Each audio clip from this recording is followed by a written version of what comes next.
എന്റെ ദൈവമേ, ഒരു സ്വസ്ഥതയില്ലാതായി മനുഷ്യന്. കാണാൻ കൊള്ളാവുന്ന ഒരു പെണ്ണിനെ ഞാൻ കെട്ടിപ്പോയി. അതാണ് ഞാൻ ചെയ്ത തെറ്റ്. കുറെ വായി നോക്കികളുണ്ട് അവിടെ.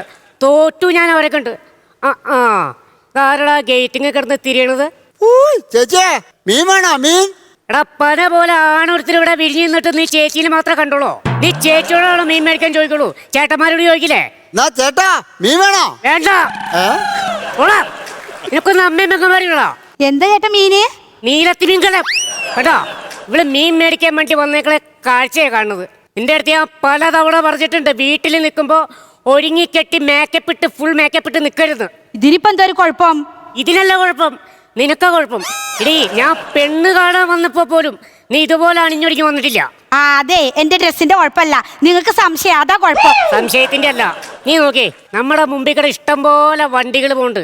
നമ്മുടെ വീടിന്റെ മുമ്പിൽ മാത്രം ഒരു ഹോണടി. അതെന്നാ?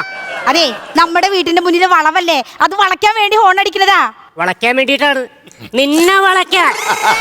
അതുപോലെ കുറെ സൈക്കിളുകാരുണ്ട്, അവന്മാര് പോയിട്ട് ഇവിടെ വന്നൊരു ബ്രേക്ക് പിടിക്കല്, ഒരു ചെയ്യം തട്ടല്. അതെന്നാ സംഭവം? എനിക്കറിയില്ല, അതാ സൈക്കിളിനോട് പോയിട്ട് ചോദിക്കേ. ചെയ്യം തട്ടണല്ല, നിന്നെയൊക്കെ എങ്ങനെയെങ്കിലും വഴി തെറ്റിച്ച് ഇവിടുന്ന് കൊണ്ടുപോകണം.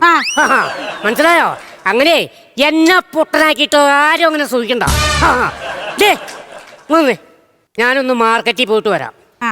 ആരെങ്കിലും വന്ന് ബെല്ലടിക്കും, 32 പല്ലും കാണിച്ചുകൊണ്ട് ചിരിച്ചുകൊണ്ട് തള്ളിപ്പിടിച്ചിങ്ങോട്ട് വരണ്ട. ഇല്ല, ഞാൻ വന്നിട്ട്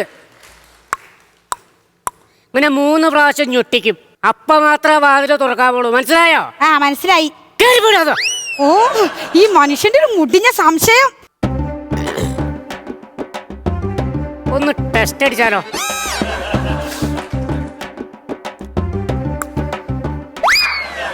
എന്താ ചേട്ടാ?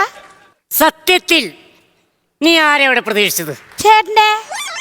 എടേ, ഞാൻ 3 പ്രാവശ്യം ഇങ്ങനെ ചൊട്ടിക്കുമ്പോഴല്ലേ നിന്നോട് വരാൻ പറഞ്ഞേ. പിന്നെ നീ എന്റെ ആദ്യത്തെ വന്നെന്തിനാ? ആദ്യത്തെ കേട്ടപ്പോ ഞാൻ വിചാരിച്ച് അത് എന്റെ ചേട്ടൻ തന്നെ ആയിരിക്കുന്നു. പിന്നെ ഇപ്പൊ വയ്യാത്ത ചേട്ടനെ കൊണ്ട് എന്തിനാ വീണ്ടും പറയിപ്പിക്കുന്ന വെച്ചിട്ട് വന്നതാ.